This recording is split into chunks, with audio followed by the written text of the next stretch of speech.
I don't care who you are or what level of training you are, how many years you're in, or what level of accomplishments you've achieved. Most of your training is going to be just boring. Straight up, like non-event, you're just kind of going through the motions, getting after it. If you think about it, how many times do you really feel like happy, like super happy that you've achieved something? Those moments, like thinking back to my training history, those moments are like a handful. Or when I've kind of set massive PRs or something along those lines. Most of the training is just kind of getting work done, getting through that boring work. The sooner you kind of realize that, the sooner you're going to be like, okay, this is just a workman mentality. It's a mindset. You come in, you do some work, you get uncomfortable for a whole bunch of time, and then you hope sometime in the future you've done the right amount of work and you're going to get kind of rewarded for your work. Now, if you think to yourself that if you just assume that is what's happening, then you rock up on days like this for me, non-events, out of a night shift. I haven't eaten for a very long time. You guys know the story. Those of you who have followed, my schedule's all over the place. I often don't eat for like sometimes 20 hours around the night shifts. My clock is all out of whack. There's no way this session was going to be anything good. I had an opportunity to go to the gym. My cameraman was available, so went to the gym. As you can see there, I started off with some adductors. Then I moved to the loo bends, and then I went to squatting. And basically from the moment I sat on that adductor machine, I knew it wasn't going to be it today, even before the warm-up. But I always say to you guys, get through the warm-up and then gauge what sort of ceiling you're going to reach for that kind of training session. What weights are you going to be able to touch? You gauge pretty much as soon as you put the bar on your back and start going through the motions.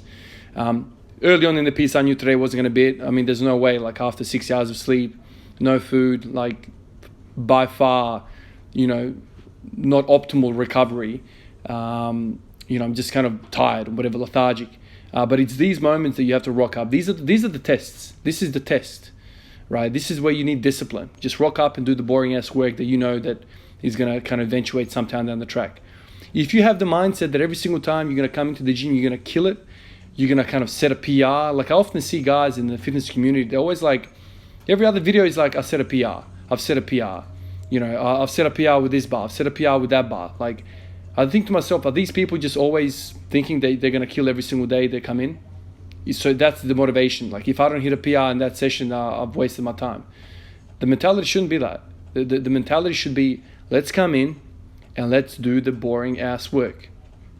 I've listened to a lot of Westside over the years. Listened to a lot of Louis Simmons.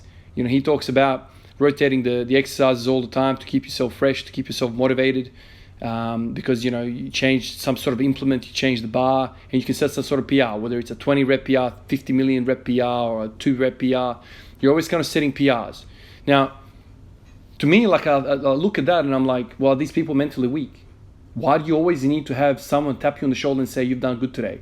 You haven't done anything good today. The sport is about a 1 rep max.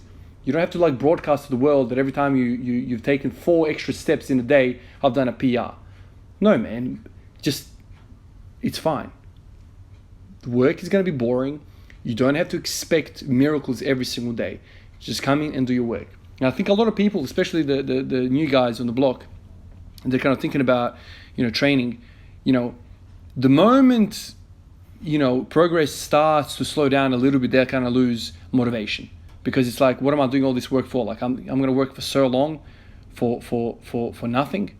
I've had a friend who basically said to me, I hadn't seen him for a long time, and then we kind of bumped into each other, and we're talking about training. I said, do you train? And he first said to me, are you training? I said, yeah, man, I'm still training. He's like, cool, do you train?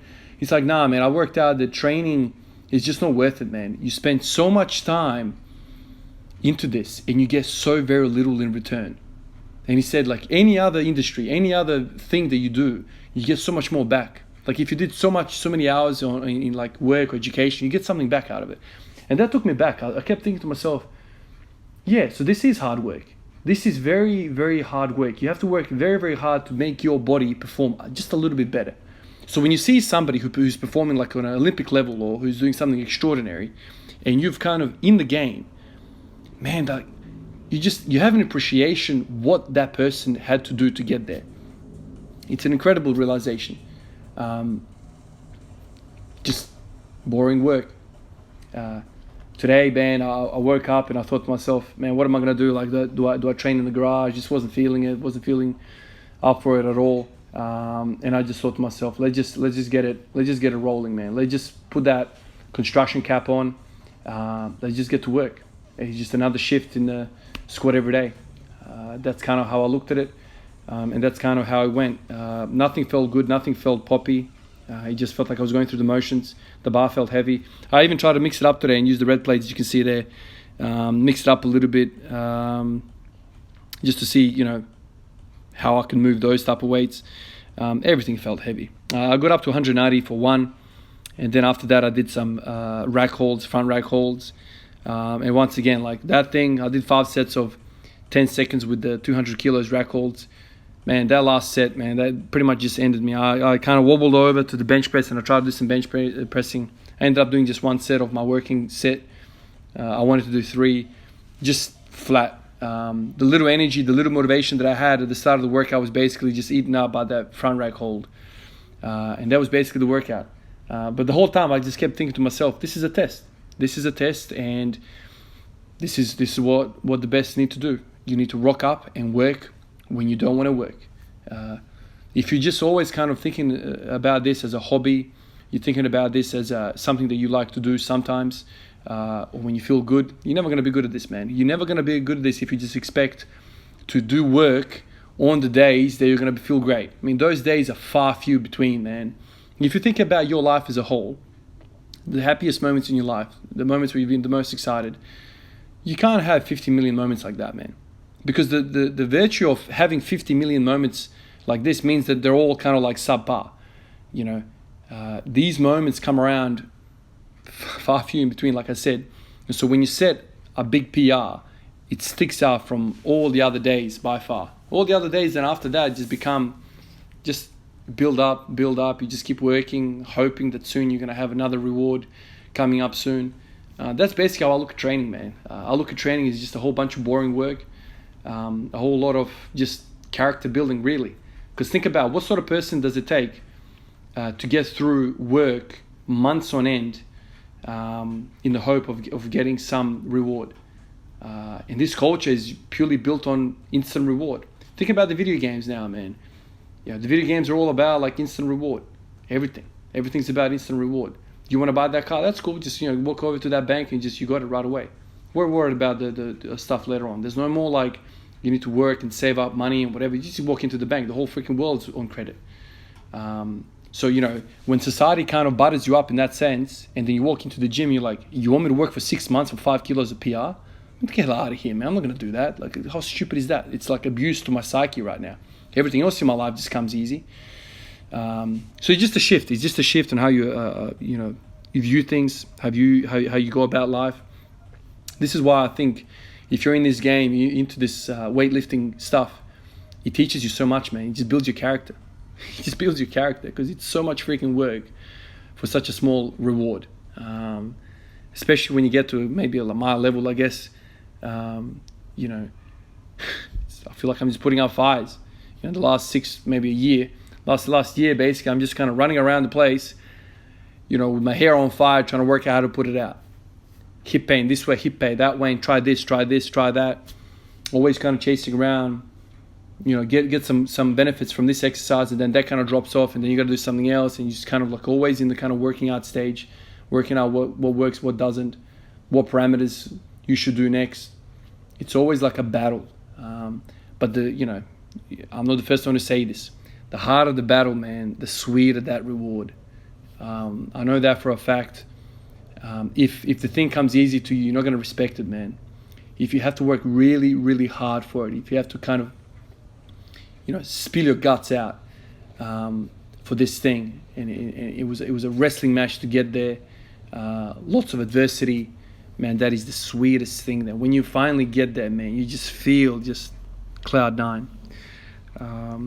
So I just want to make sure that you understand my perspective on this, because don't expect fun every day.